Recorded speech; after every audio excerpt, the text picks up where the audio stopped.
comic books, movies, TV, and more. Nerds are everywhere. It's time to assemble! It's Nerds United. Hello and welcome to a brand new Nerds United, a Jittery Monkey podcast, and available to you in video form right here on YouTube.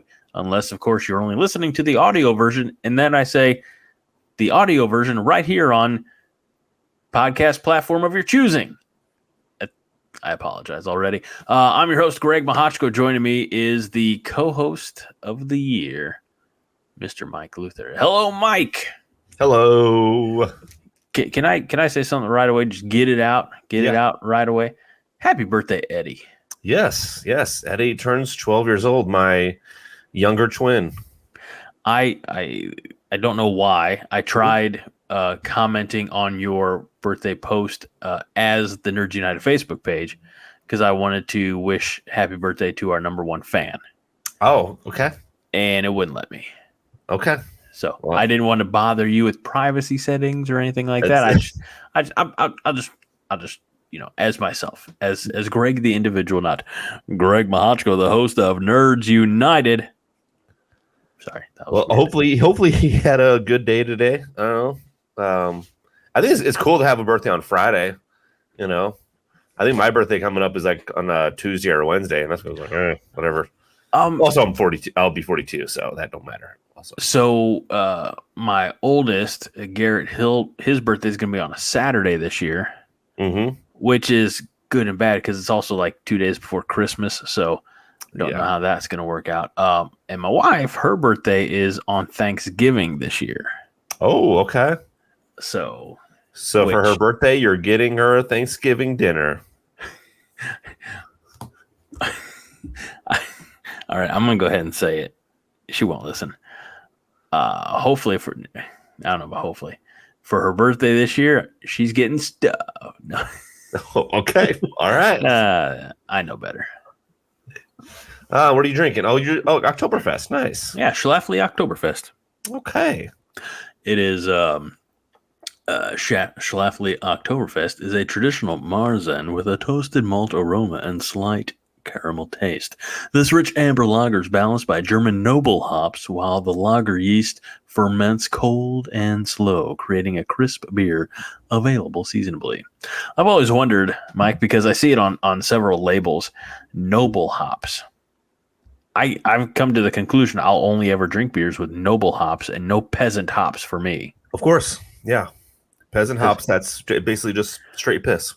It's practically Bud Light. Sure, although granted, I'll also drink Bud Light because if someone gives it to me, I'm going to say yes. That is true. When somebody asks me what's my favorite type of beer, I like to say free and cold. Yes. And that's really, do I have standards? Yes. But will I compromise for a free beer? Also, yes. Also, if I go to a bar, I'm most likely just going to get a Bud Light. Because it's the easiest one. Yeah. I know they have it. Now, sometimes I will look at the draft, but also I don't go to bars that often. No. But I'll look at what they have on draft if I can see them, and maybe I'll pick one there. But yeah, most of the time I'll give me a Bud Light. And this is not. This has nothing to do with the recent controversies that surrounded Bud Light earlier this year. You've been making fun of Bud Light for years. I have. I find Miller Lite honestly to be a fuller flavor of beer if you're going to go with that mass-produced light beer approach. But yeah, I've been drinking go get a 6-pack of something small, or what I really like to do is go to of course, now that I've tried to remember, I can't think of the name of the store, but any of those places that you can go and make your own 6-pack. Oh yeah. Those are always fun. And honestly, we talk about Schlafly. I'm kind of really interested, and I hope they bring back their cookie tin flavors this year that they had around Christmas or wintertime last year, because those were the ones that I tried, and I know you like the ones that you tried as well.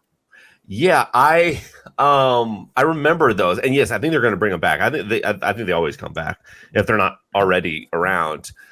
They now that I know what to expect from them, it's better because I thought a lot of times it'd be sweeter than it was.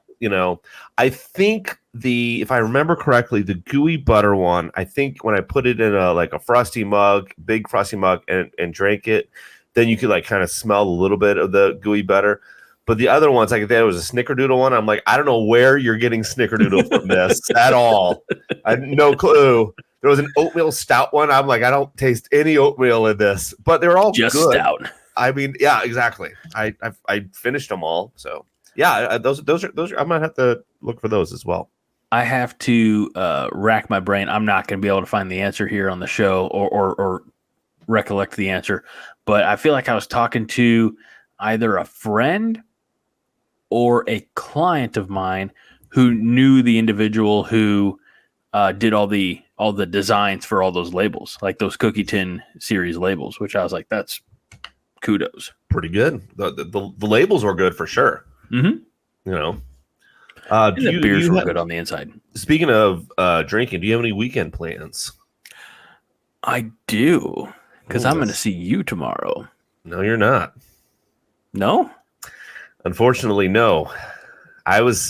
We were planning on the idea, if I'm wrong, is I'd come over, watch some Nebraska, because me, go Big Red right here. That's right. Yeah. Right. And then I was go and watch the UFC later night. Well, I found out last night that since the UFC is in United Arab Emirates. Oh, so it's an early kickoff time? It's a 1 p.m. kickoff. Well, yes, it's a 1 p.m. punch-off time. Well, they just did that, was it last week or a week before, something like that, with whichever one of the Paul brothers, like Logan Paul or whatever, who had the fight over in the UK. So, again, we are very conditioned here in the U.S. If it's a wrestling pay-per-view or show, it starts at usually 8 o'clock Eastern, 7 o'clock Central, maybe a little earlier, something like that. Boxing, UFC tend to have a later, like actual start time. But man, when you move it out of the country, it throws the American audience way off. Well, and here's the thing, and I guess they don't really play. Nebraska doesn't go overseas, I guess, to play. Well, they did last year. Did they? Nebraska played, actually, the team that they're playing tomorrow, Northwestern. They played them in Ireland in August for the first game. It did not go well. Okay. In fact, Northwestern went 1-11 last year. And the joke was up until a few weeks ago that they had gone something like 2 years without a win on American soil. Wow. So it best friend of the show, Josh, I doubt he's listening, but he would know about the onside kick heard around the world. It was a horrible decision. Well, the reason I said it is because a lot of times, if the UFC or a lot of MMA organizations, if they go overseas, do you hear that? Yes. Wow. Okay. So you're switching it up. That is my dryer. I thought that's what that might be. And I cannot turn that buzzer off. There's no like silence on it. That makes me sad. Yeah. And I hope it doesn't go off again because sometimes it does. But anyway, sorry. When they go overseas, a lot of times it'll still be regular time, like 9 p.m. start time here. Wow. And they'll just be like, well, you're starting, 6 a.m. over there, or you're starting 3 a.m., whatever it, adjust it. However, with the UAE, and I think that's where it's at, they invest United Arab Emirates. I think that's where it's at. It's overseas somewhere, but they invest a lot of money. So they're like, no, our start time is going to be this time, and sure, just adjust. Which again, at 1 p.m. start time, it's not bad, So there was a WWE live event that, and I was actually just pulling it up right now that I got up. Again, talk about not adjusting for the American audience.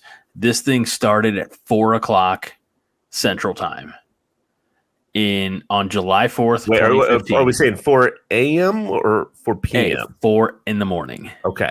Because it was from Japan, from Tokyo. I believe I want to say it was the Sumo Dome. It might have been the Tokyo Dome. I'm not entirely sure. But the reason that I got up at the time specified to watch it on the WWE Network at the time was it was the Demon Finn Balor, Of course. in his Demon persona versus Keith Owens, and Finn had just wrapped up a run with New Japan Pro Wrestling, right before coming over to NXT. So there was a lot of pomp and circumstance, and it was cool to see how that Japanese audience took to it. But if I didn't have the day off because it was 4th of July, there'd be no way that I was getting up at 4 o'clock in the morning to watch that. Yeah. I don't know if I've ever actually set an alarm to get up for like an event like that, but I happen to have gotten up in the morning and then like, oh, there's a UFC on. Okay, let's check it out. Maybe this is a topic for another day or another show, another podcast entirely. But UFC, did that become the hit that it became through that reality show, right? Yes, absolutely. Which was called The Ultimate Fighter, if I remember correctly. Okay. Yes, indeed. You are correct. I just wanted to verify because I very much on the fringe. I don't know most of the names, but so I thank you for confirming my suspicions. Yes. All right. So if you want to just tomorrow, if you just want to skip Nebraska and come on over at 1, feel free. What if your show got done?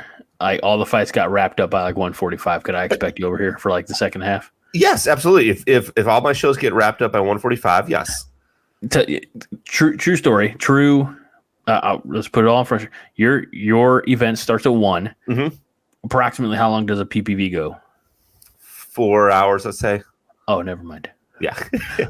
Because kickoff's at 2:30. I was gonna say, man, if you want to come over for second half, like either way, like I was planning. Fridays are usually our pizza nights here at the house. I put a roast in the crock pot. Had a really nice beef roast over some rice for dinner. So tomorrow is pizza night. Nice. So the invitation still stands. Okay. If you want to come over after your PPV. Yes. I feel like I need to start saying pay-per-view or UFC event because PPV sounds dangerous. It goes to PPE, and I do not want anybody to have flashbacks to 2020. It sounds like some kind of STD. I got the PPV. You're thinking of the HPV. Well, it's in more advanced form, I guess. Go from the H to the P. You down with PPV? There you go. No, I'm not. If that is your question. Yeah, you know me. All right, all right, Mike. So, a week has passed since last we got together. Mm-hmm. Actually, 6 days. We recorded on Saturday last week. So it's great to see you. Great to be in your virtual presence. And if the stars align tomorrow, by God, more than welcome. Like I said, come on over. I was in your town this week, and you were in my town. Yes. It was a very odd happenstance.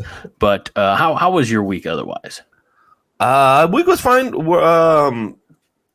Work out, be sore, work out more, still be fat, go to work.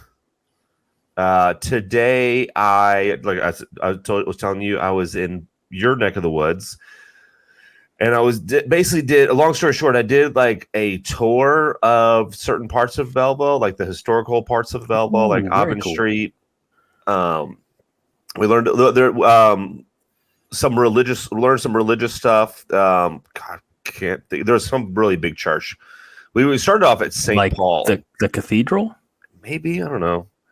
No, it's a Catholic church. I know that. Yeah, that's the cathedral. The Cathedral of St. Peter. It's the big church. It's the big church in downtown.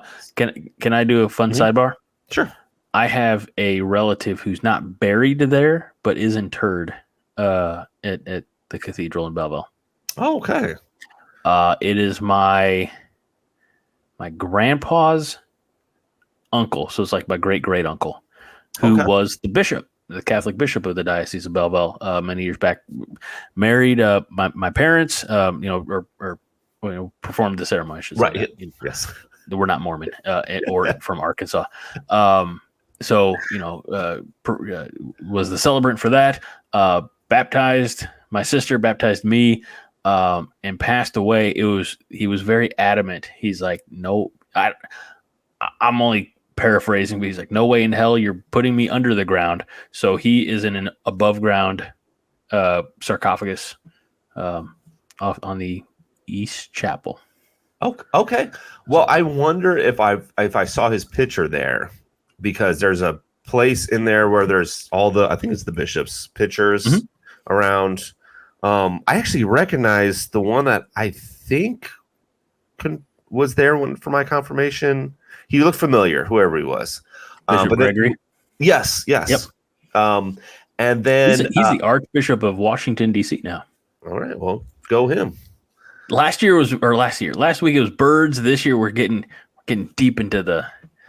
Well, this is the weirdest nerd pop culture show that's out on the internet. I'm pretty sure.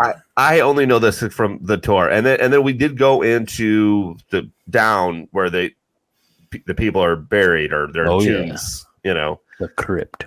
Yeah, the crypt. That's a strange one.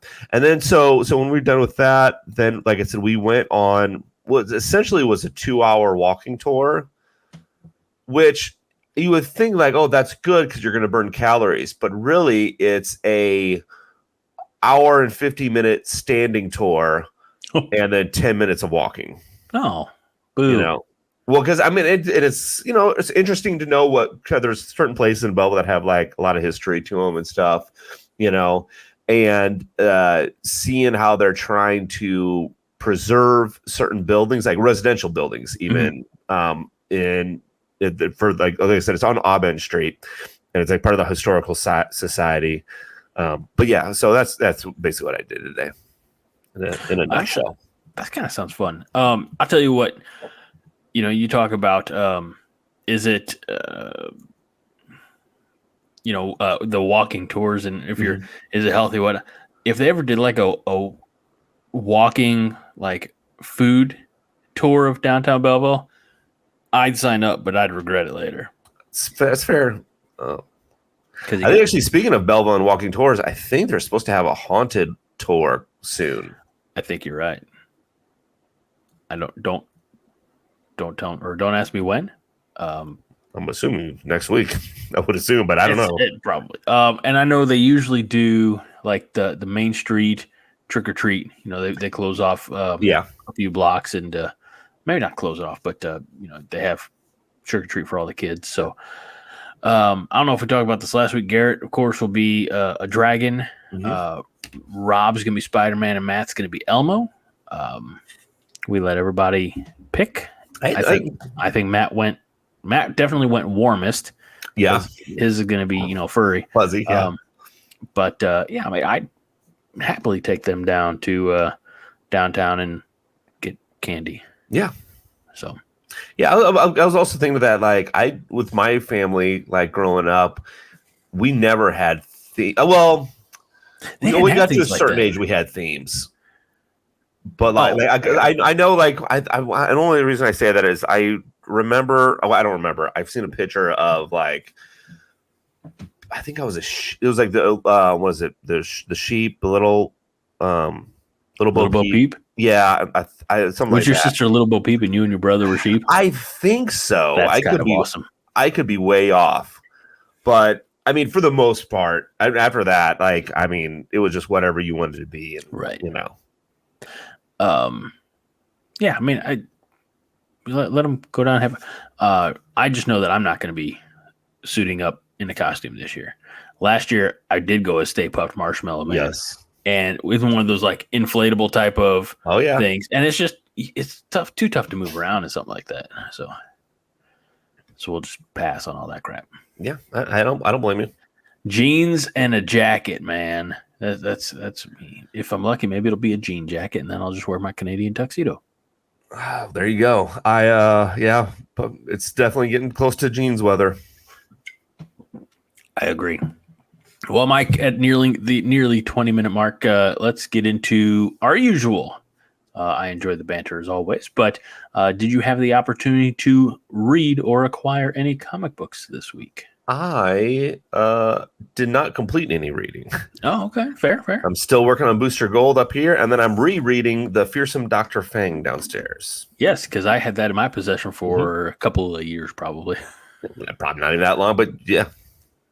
So I also did not acquire, but earlier tonight I did read.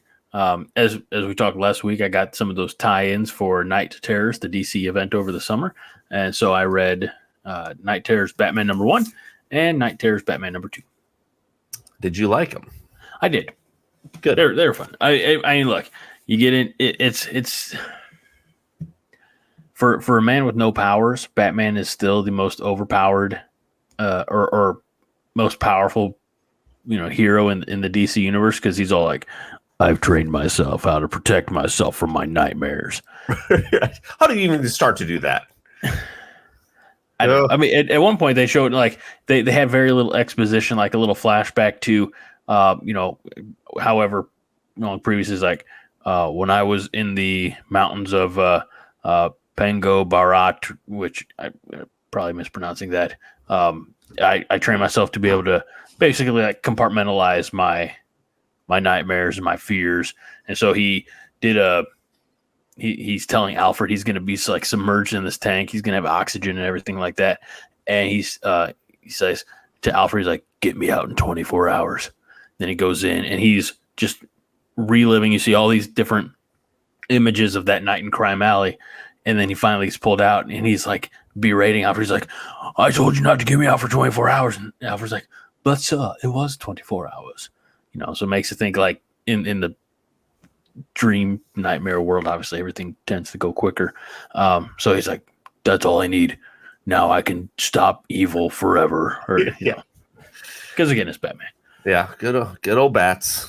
The bats. And then I don't know if I can't, again, my memory, I can't remember if I started reading this last week and talked about it, or if I started reading after we recorded, but I am a little bit into Astro City. You had started reading it. Okay, well, that's as far as I am. Okay. So, yeah. And then I am not up to date on Loki or Gen V, but those are some wild shows. Well, Gen V's bonkers. Loki's, I think, much, much better. Poised to be one of the better Marvel series that's out there. Yeah, I would agree with you. And I found 2 series that are completely brand new to me, but you were telling me that one of them is like a year and change old. So the one first is on Hulu, and it's called Reboot, and it is with Judy Greer, Keegan Michael Key. My apologies to the man. And with Paul Reiser as well, and another cast of and it's great because we're in this reboot world now where Hollywood can't have a fresh idea. So what they're doing is they're taking a fictional sitcom from 25 years ago, they're bringing it back, they're trying to update it, modernize it, and you see in the ongoings behind the camera of the writing room and the director process and producers and cast and things like that. So it's just a lot of fun. And how far are you on it, you said? Probably about 5-6 episodes in. Okay. So, and I just kind of came across it. It's one of those weird things that popped up in my, like, you might like this. And I'm like, oh. In the 90s, there was a cartoon, maybe you remember it. It was big on, it was like one of the first cartoons I remember that was all CGI, and it was called Reboot. And it was all takes place inside a computer. You have dot matrix and the villain is Megabyte, things like that. And who's a virus, obviously. And I was like, oh, maybe this reboot will be like that reboot. It's not at all. Those 2 very different versions of Reboot. But that was one. And then the other one I found, come to find out, this show's like over a decade old. It's on Paramount, and it's called Under the Dome. Have you ever heard of Under the Dome, Mike? No. So, spoiler alert, but in the very first moments of Under the Dome, a giant dome appears out of nowhere, coming straight down, and basically enclose. If you've seen the Simpsons movie from almost 20 years ago Oh now, yeah, of course, yeah. so it's kind of like that, except it can't be seen. So, it's not like the government's putting in place or anything like that.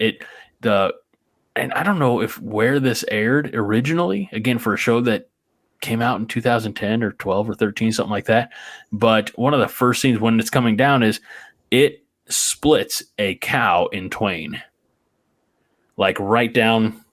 Yeah. And then, the cow on the inside just kind of falls over, and like, you see all the blood and everything. I was like, this definitely didn't air on just CBS, like at 8:00 at night or anything like that. But it's pretty entertaining. I am enjoying it. And it's called Under the Dome. Under the Dome, and it is on Paramount. American drama series. Okay, 3 seasons of it. Yes, sir. Kind of reminds me of. Did you ever hear the show Jericho back in the day? Chris Jericho, yeah. Nope, not him. Little Jericho was from 2006, and trying to think, like there would be some recognizable names, like if you put them in if you Googled it. It also is on Paramount Plus. Ran for 2 seasons, but in Jericho, like there's like a nuclear blast, like a nuclear warhead, like it was an attack, and so this town of Jericho is without power and all the necessities of life, and they kind of have to figure out how to fend. So Under the Dome is a little bit like that. Again, they're cut off from all the water supplies and medical supplies, and their like loved ones who went to the town 5 miles over, like they can't, you can't hear anything on the other side of the dome. You can see through it. Like I said, it's invisible.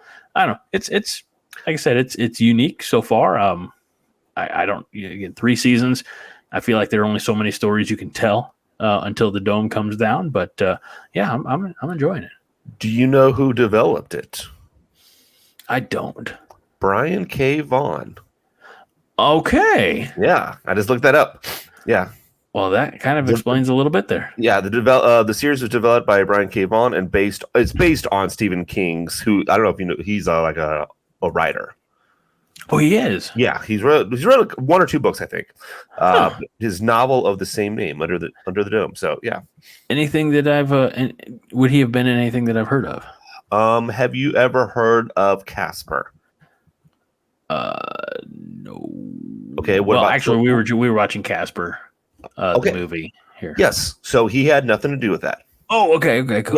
Yes. What this Stephen King character? Can you tell me? Can you give me a few other examples about something that he would have written that maybe I would have heard of? He wrote about the Jonas Brothers. Oh, okay. Yeah. I know of them. You are one of them today. Well, I'm the long lost Jonas brother, Jimmy Jonas. You know what, the resemblance is there. I just wish the income was too. Don't we both? Do you think, like, if there was a 4th Jonas brother who was just non-musical and non-talented, do you think that they'd like, all right, look, I realize that you're not part of the band, but you are a Jonas brother, so we're going to cut you in. We're not going to give you a 4th, but, like the 3 of us will take, we'll split up like 7. Wait, no, I guess that would be taking a 4th. We'll give you like 20%. We'll give you 15%. Okay. Here's the thing. I think there actually is another Jonas brother that's not musical. Because when you're explaining it, I was like, I think there is. By the way, and it's not that I just don't want people thinking that I know a lot about Jonas brothers, but I've heard that somewhere. So, like, as you were talking, I looked it up, and so it looks like Kevin Jonas, who we all know, of course. When it says relatives on Wikipedia, it says Joe Jonas, Nick Jonas, and then Franklin Jonas, all brothers. I Googled 4th Jonas brother. Like I started typing in 4th, and he's a singer also. He's a singer also. It says. Oh, yeah. He's trying to make a name for himself in the industry. Yeah. Why is he not in the band though? He was born in 2000, so Yeah, he's only 22. yeah. So he was just a child. Well, they could probably bring him in now, right? Like Joe Jonas is going through his divorce with Sophie Turner, so that's how we tie it back. Sophie Turner, of course, played that one person in that one show with the cold and the heat and the dragons and the Yes. Game of Thrones. Wasn't she also an X-Men or she was? Okay, there we go. Because I was like, first I thought you were like trying to like I don't know, maybe you didn't really know. But yeah, well, here's the thing: I forgot who she played in one of the X-Men.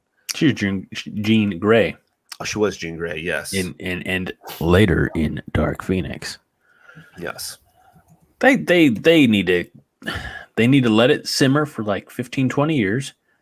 And then when it's under the umbrella of the MCU, they need to do Dark Phoenix right. And you do Dark Phoenix right by doing the Phoenix Saga. Okay, I will agree with you there. I thought you were going to say that they got to let it just X-Men in total simmer for 15, 20 years. Oh, no. Yeah. Yeah, X-Men 10 years, 5 years maybe even. I don't know. They're coming. I would say by 2030. Yeah. Okay, I don't think they were in any of those like Phase 5, Phase 6 presentations that Kevin Feige gave earlier. I mean, they introduced Fantastic Four and said, you can expect this officially, but they haven't done that with the X-Men yet, which again is fine. Yeah. By the way, speaking of Marvel, the Marvels will be here before we know it, I think. November 4th? I think so. What did you see here? So, poor Brie Larson. She was just so bullied with the Captain Marvel movie that there are rumors out there that she may not come back to the character after Marvels. Well, to be fair, just so everybody knows, Greg does not like Brie Larson. That's not the case. That is the case. Greg does not like Brie Larson. Like, I'm not sitting over here like I'm not. Do you see a neck beard? Do you see a neck beard? You shave it off right before. That's right. Actually, I probably need to shave mine. I don't take time to have a right proper shit. I go shave my neck beard so that I can make fun of the neck beard incels. That's right. No, so I liked Captain Marvel. Actually, that's a Jurassic Park shirt. I was like, am I wearing a Captain Marvel shirt? I have a Captain Marvel shirt. But I hope she stays in. I'm not one of the people that were like, oh, she talked bad. It's like she didn't really say anything bad. Like everything got blown out of proportion. Like nobody's ever shown me a clip where she's like, I hate everybody. Like kind of like they were saying. But I'm going to send you that link. Okay, I guarantee. I was gonna say I'll watch it right now. But I say that to say this, that I don't know if I'm going to watch the Marvels. Like it's expensive to go to the movie theaters now, and I got to save money, and I'm interested in it, but I'm not interested in it enough in it right now. I could change my mind, the day before. I'm like, F it, I'll get tickets. But right now, I don't have any. Like, I'm not online trying to get tickets right now, and it's it's not. I'm intrigued by the story. Like, how are they going to explain the swapping of powers and not just powers, I should say, but the swapping of. Where whenever they use their powers, they switch places, and how does that drive the story? But I'd be more excited. How do I phrase it? I'm more excited for like the Ms. Marvel aspect of that, because I feel like she's just really loving life and I'm sorry, I'm being vague because I can't remember her name. And Mike, if you can help me out, is it Imani? Sure. Well, I mean, Kamala Khan is the character's name. I know, and that's the one I almost said. Well, like that's the character. That's I think it's Imani something. Did it begin with a V? Yes. Okay. Regardless, she just seems like Amani Villani. Oh no, sorry. Iman probably Villani. Iman Vellani. Okay, that sounds right. Yeah. But I mean, she just seems like she's really enjoying it, whereas I'm not sure that Brie Larson ever really was. And maybe that part of that is the fan base that they don't see eye to eye, and we'll kind of leave it at that. No. But like she just doesn't seem and I'm not saying like since she's got an Oscar that is beneath her or anything like that. I'm not saying like of her, she just doesn't seem to be enjoying it. Now again, she has more years on her than like you can understand Iman Vellani's youthful enthusiasm, right? She's like, oh my God, I'm such a like it be like if they said, hey Greg, we need you to put on this ring and go be the Green Lantern, be like in the middle, like sounds good. Yeah. I'll put on whatever green spandex you need me to. Even if you make my suit energy, I'm fine with it. I'm there. But well, I was gonna say also it's more it's that, and it's also like the difference between like if somebody said, "Hey Greg, we need you to announce this high school football game," versus Greg, we need you to announce the Nebraska Cornhuskers game.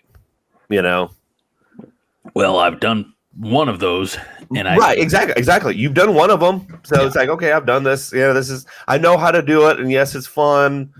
It's not for you. It's not as exciting as the Nebraska game. Whereas with Iman, this is what she's grown up, right? Wanting. Sure. And then I feel like lost in the shuffle is the young actress who is playing Monica Rambeau. Yeah. Is it Monica? I can't remember if it's Monica or... It is now. Thank you. Photon. And she's just kind of along for the ride. She's much more even keeled, kind of in between. She's not despised by the fans, or I should say, by a certain group of fans, and she's not, over the top enthused. So she's getting right down the middle. So, as Mr. Rosenbaum would say, heater. Yeah, and I think the Marvels, is that the last MCU for the year? There's got to be another one. No, probably not. Probably not. I don't think so. Yeah, because you're probably not going to have one in December. No. if they had one, if they had one set up in December, they themselves didn't have confidence in the Marvels. Then they're just like, look, we'll put this out for a month, and then the good one's coming. Well, think about this though. You go back to 2021. I think Shang-Chi was in theaters in November. And then Eternals was in December. You might be right, yeah. So and I think everybody universally kind of appreciates or enjoys Shang-Chi more than Eternals. I've yet to find anybody who's like, I loved Eternals. It was the best MCU movie ever. No, that person does not exist. That person had a stroke. If that's the case. Oh man. By the way, just kind of because I had to kind of try to remember myself upcoming ones, and none after the Marvels, none of them have set dates, at least on this. Yeah. But it's Captain America: Brave New Worlds, or unless that changed, Thunderbolts, Blade, Deadpool 3. Okay.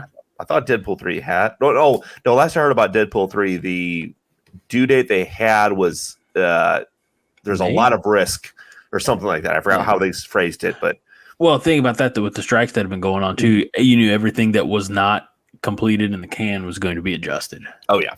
So yeah. Speaking of things that are in the can and ready to go, Mike, we had, excuse me, that was an odd timed burp. We got a couple days ago a trailer for the season 2 of the Santa Clauses for Disney Plus. Yeah. What'd you think? I was just like, fine. I don't know, and by the way, I hate that because I want to be able to get into the Christmas spirit, and I plan on watching Christmas movies. And I'll watch the Santa Clauses too. But it was like, okay, it was one of those.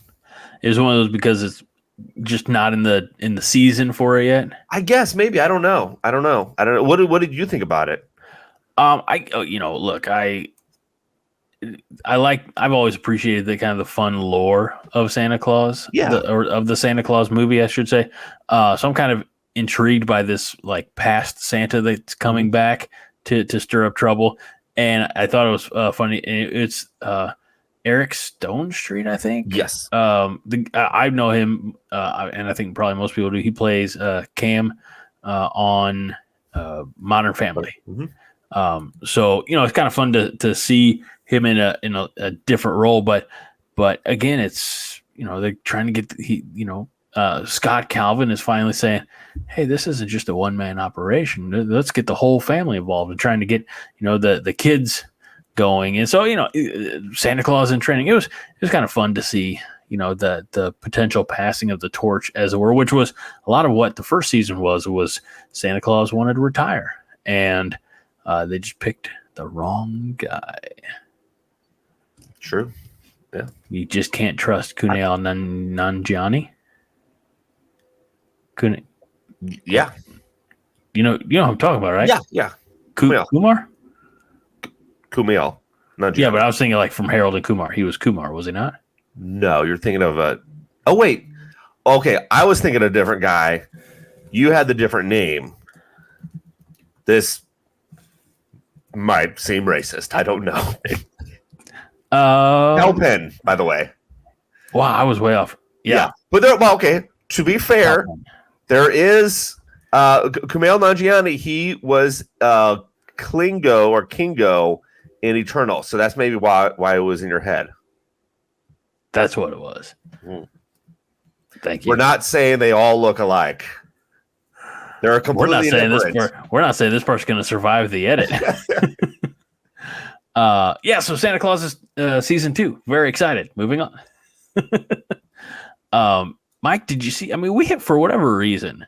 I think I'm partially to blame. Not that I necessarily spoke this into existence, but there's been a lot of Gargoyles chatter on Nerds United here in the last few months.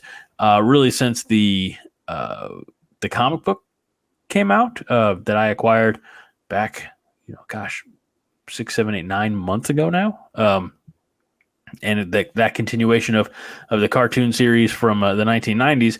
Well, now Variety and other outlets, Hollywood Reporter, are reporting that a Gargoyles live-action series reboot is in the works from Disney Plus with Gary Dauberman, James Wan, and other producers and creators. However, it's not going to be the Gargoyles that we know and love, Mike. It's going to be the Gargoyles we hate. No, it's going to be the synopsis that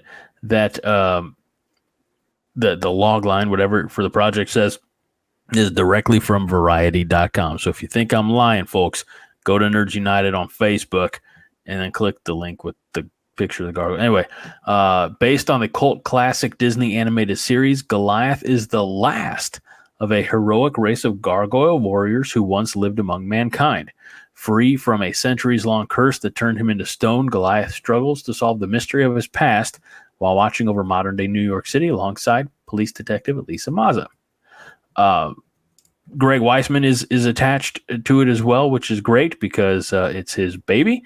So the biggest change for me is that obviously it was the whole clan that was cursed and returned to life when the castle rose above the clouds.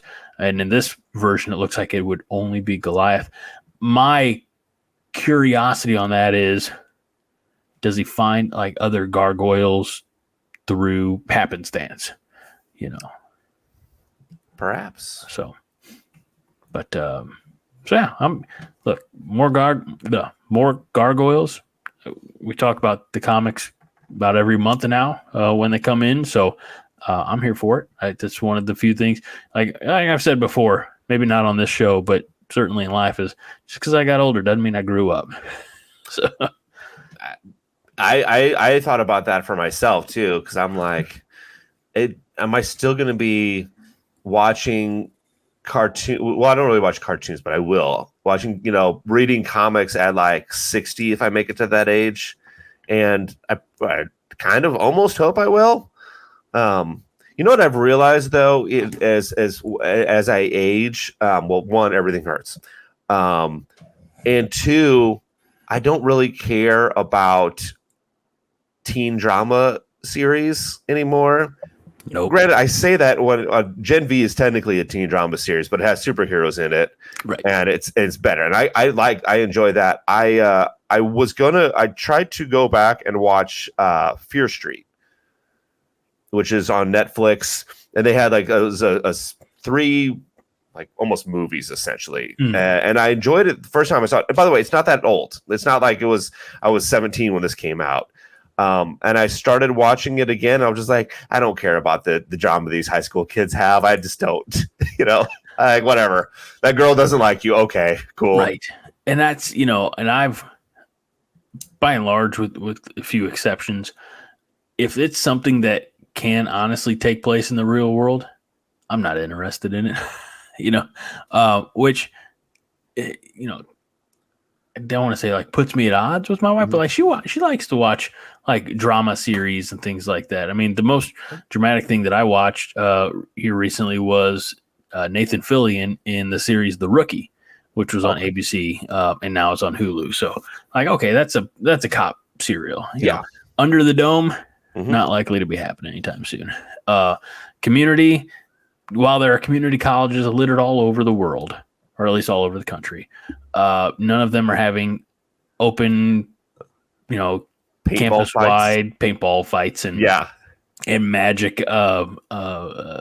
trampolines, and you know, and that's what I enjoyed about it is like this is really absurd, you know. And that's fine that they leaned into it. You know, even some of the stuff that I watch with my boy, like we watch Snake Oil on Hulu.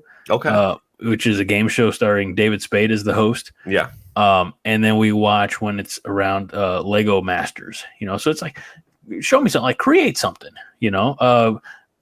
I'm still a sucker for the Great British Baking Show, you know. I've heard such good things about that. It's so relaxing. It's wonderful. You could do a lot worse. And everybody's so polite. Like they're because they're not American, so they're not like out to sabotage one another. It's like, oh, I finished early. Can I help you out? Oh, let me help. You know, let me assist you with this, that. Do you need something ran to the chill box? You know, things like that. So it's fun. Chip chip cheerio. God, what a pull. That Mary Poppins, awesome. Thank you. That's a well-deserved bow, sir. Thank you. All right, and before we move on to our kind of last topic tonight, which is Halloween themed, this popped up, and I've seen it more than once, but I definitely wanted to grab it and discuss it. This quote came from CBR, which says that Matthew Vaughn says he quit X-Men: The Last Stand due to studio tricking Halle Berry. Now, Matthew Vaughn went on to, I think he did Kingsman, if I remember correctly. Yes. And didn't he do X-Men First Class? Yes. Okay. So and he also was he Kick-Ass as well, right? Is that Matthew Vaughn? Okay. So not new to the world, although this probably would have been his first foray into comic book movies. But as Matthew Vaughn tells the story, and he was eventually replaced with Brett Ratner, which was he has had his own.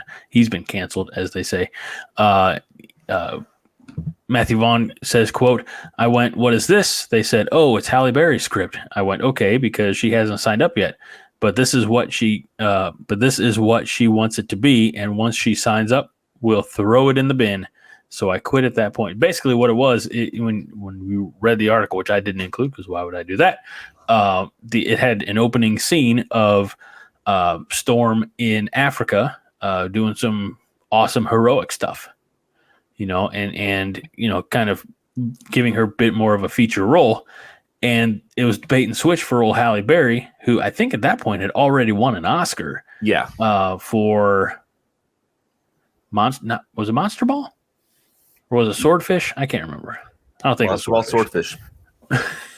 Both of them. She was in one of them. Anyway, broke was historic. She was the first African American female to win an Academy Award for Best Actress.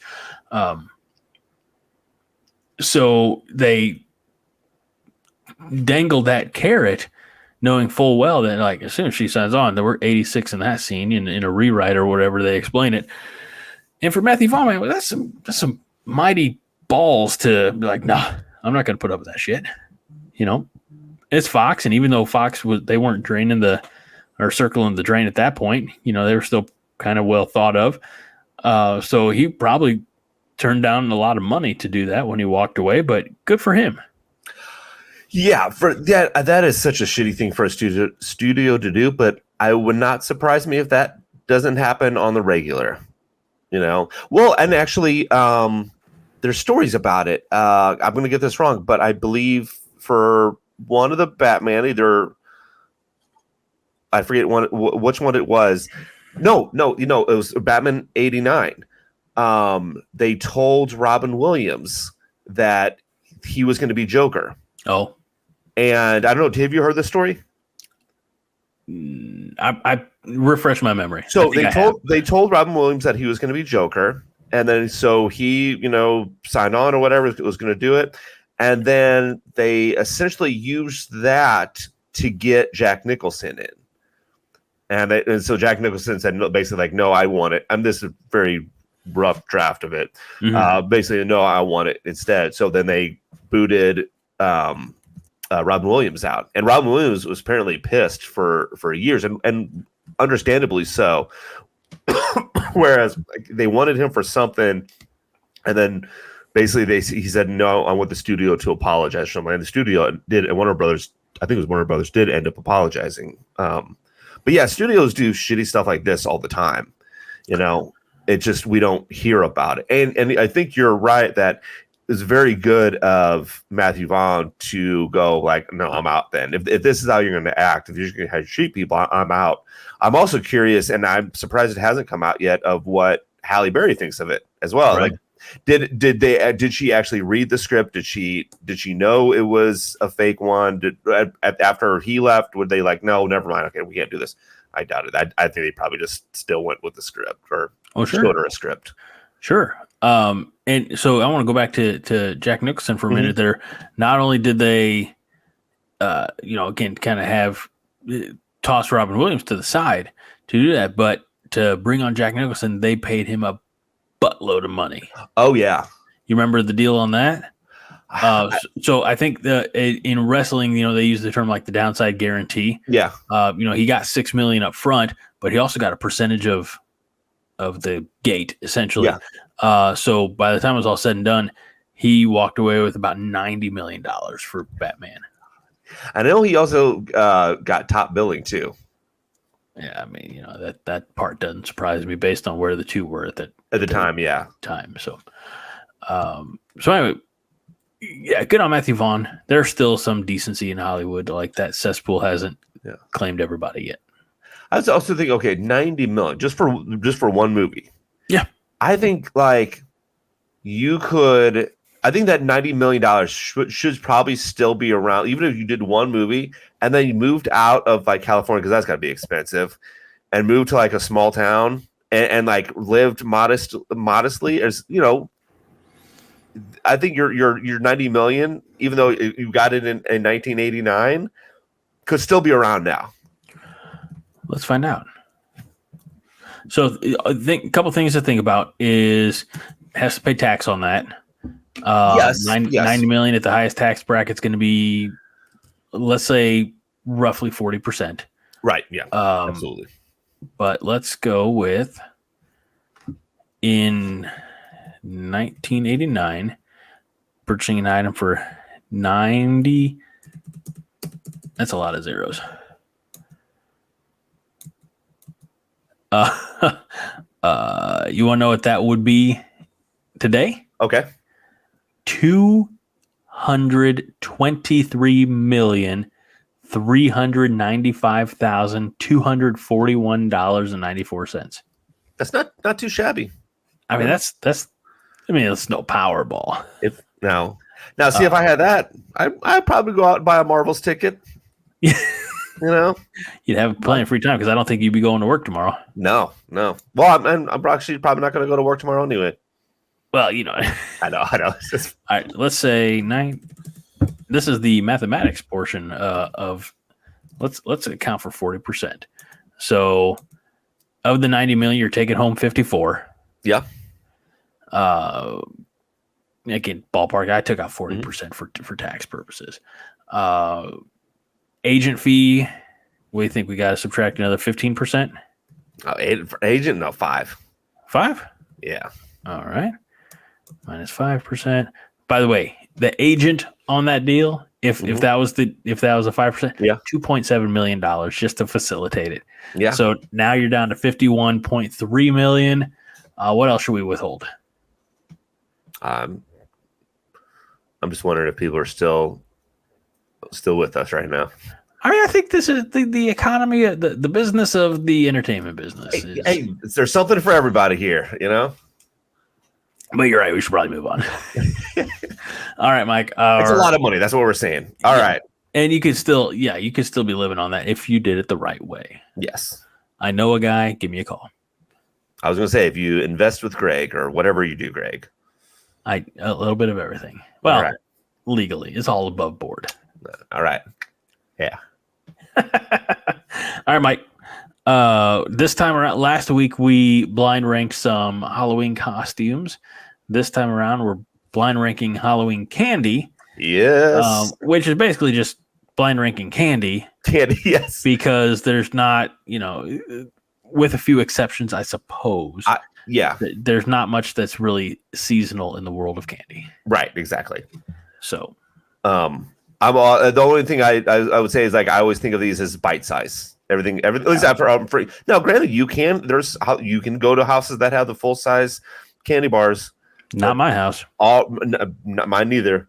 In fact, last year, we didn't even give out candy. I was told by my wife, no, you need to come and be with the family and go around the neighborhood. So I waddled my fat, inflated, Stay Puft marshmallow ass around the neighborhood, sweating to death. And this is the first time that we've been in this house that I didn't give out candy. Yeah. I used to make a celebration, man. I used to have a fire pit out front, and I'd be like roasting hot dogs. I think one year I ate like 4 hot dogs and drank like 3 beers while I was out there sitting by my pickup truck. That was back when I had a truck. So. Yeah. Times they are a changing. Good old times. All right. By the way, did we ever put speaking of costumes, did we ever put the costumes on the TikTok? It's on the to-do list. Okay, so that's a no. Okay, that's all right. Well, I just got to try to remember for this one. All right. Do you want to say yours first, or should I say mine first? I'll say mine first. Okay. All right. I'm ready. Nope, that's not what I wanted at all. I was like, you're gonna say there we this? go. All right. People can watch me read. Right, exactly. All right, here we go, Mike. Mm-hmm. I'm gonna make notes as I go. Smarties. Oh, Smarties. That's not bad. I'm gonna go the 3. Okay. Speaking of 3, 3 Musketeers. Man. All right. 3 Musketeers I like, but I'm gonna say 4. All right. The obligatory candy corn. You know what? I'm gonna put it at 2. That is a bold maneuver, sir. I'm not down with this candy corn hate. How about Reese's Cups? That's 1 for sure. And we know it's number 5, Circus Peanuts. Perfect. I'm so glad Circus Peanuts are at 5. I did read them as I wrote them down. My wife took the twins out to a store this week. Okay. And she, at Hobby Lobby, because of course. And she said, "Oh, you can get a snack." So the snack that she let them get, they each got their own pack of Circus Peanuts. That's all right. And I couldn't tell you the last time I had a Circus Peanut. So here, let's do this. Nope, let's do this. There we go. So there we are. So when one of the bags was open, they were home. I tried. I'm like, it's been so long. I tried a circus peanut. I'm like, yep, tastes like nothing. Let's go ahead and put that away. Yeah. So. Yeah. All right. Okay. All right. My turn. Your turn. All right. We're going to start off with candy corn. 4. Now I'm going to go baby size Hershey's bar. Ooh. Is it just regular Hershey or just regular Hershey's? Nope. Regular Hershey's bar. 3. If it was dark chocolate, I'd move dark chocolate up. But if it's regular, it's just 3. You're a man who enjoys his dark. I got it. Nerds. 2. Okay. Reese's white pumpkin. I mean, it's still Reese's, right? You still got to put it at 1. Yeah. And then your number 5 spot will be Airheads. I'm all right with 5 there. Yeah. I mean, Airheads are good, but I would have been so disappointed. I would have been truly dismayed if I would have put the white chocolate Reese's Pumpkins 5 and left Airheads at 1. First of all, white chocolate is better than any other chocolate. I'm going to have to disagree with you. Dark chocolate's actually healthier for you. And no. Yeah, yes. Not the dark chocolate we eat. No. Oh, okay, first of all, I get some of my dark chocolate sometimes. Now, this is not like an every week, but like once every couple of years, I'm gonna treat myself to one of those bags of like the Ghirardelli dark chocolates where they have like the 68%, the 72%, and the midnight one, which is like 81% bitter. Yeah. The 81's that's pushing it, but the other two, like, give me that 68% all day long and twice on Sunday. I like me some dark chocolate, man. Hey, I ain't judging. You know, and it's healthier. It is healthier for you than trust me. Oh, by the way, do you know what ingredient gives like regular Hershey's milk chocolate its iconic flavor? Isn't it like Butte something? I should have verified this before I. It's like just a little bit of like not sour milk, but like almost past its prime milk. They were trying to stand out. I watched this on the History streaming app, The Food That Made Us, something like that. And it starts like the first episode's like about the Kellogg brothers and cornflakes and things like that. But they have, Hershey and some of the chocolate wars and things like that. But yeah, they were looking for some way to differentiate their chocolate from other chocolatiers. And it was like, like buttermilk or just almost past its prime milk. So. Well, only thing I know about that is that I know that American chocolate is apparently a lot different from like German chocolate or like overseas Belgian. European chocolate. Belgian, yes, thank you. But when you talk about money, I know which chocolate probably sells more. In America, sure, yes. No, I'm probably globally. I bet you Hershey's outsells, the finest chocolatier in Germany. It might, yeah. But I'll take any chocolate. So yeah, I'm not picky. Yeah. Even those white chocolate Reese's Pumpkins. Dude, I would prefer those. And at Easter time, get me a white chocolate bunny. Noted. Yes. Noted. I will keep that in mind for about 7 months from now. And with all of our Kumail Kal Penn talk, I hope that doesn't sound bad. Yeah, I feel horrible. Thanks for bringing that back up, Mike. Here's the thing. It wasn't out of meanness. And if anybody knows me and Greg, especially, our memories are bad. It was out of ignorance in the very truest sense of the word. Yeah. Yeah, no, I'm just old and got a bad memory. I said that to my one of my clients earlier this week. As he was like, "Your name is this?" He's like, "Yeah." I was like, "Got to check because I got a bad memory." So, All right. Mike, that was a lot of fun. Yes. I like how before we start recording, we're always like, I don't know, it's going to be a short episode, and an hour and 4 minutes later, here we are. Yeah, absolutely. But hey, when you can blend and have as gush. See, we don't know words, people. That's why the damn show takes so long. But when you have as such good camaraderie as we share, Mike, I'm very thankful for you, sir. You make this show so much better than what it used to be. So, gracias. I wish the downloads also told that. Yeah, we're both due for a raise. Yes, so that's for sure. Well, everybody, that is the co-host of the year, Mike Luther. I'm Greg Mahochko. I'm just your regular old host. I don't win any awards, but this is Nerds United, and we do thank you for sticking with us through the math and the accidental offense that occurred. We just appreciate you greatly, and we just ask you to tell your friends. If you like what we're doing here at Nerds United, tell more people about us so that we can grow. Otherwise, we won't. That's all right, because we've been doing it this long, just the two of us, for just a few of you, and we'll keep doing it until I have more gray hair and a worse memory, and then I purposefully say things that are offensive. So that day's coming. Many years down the road, but it's coming. So thank you again, everybody. We are Nerds United. We remind each and every week to be kind and rewind. This is a production of the Jittery Monkey Podcast Network.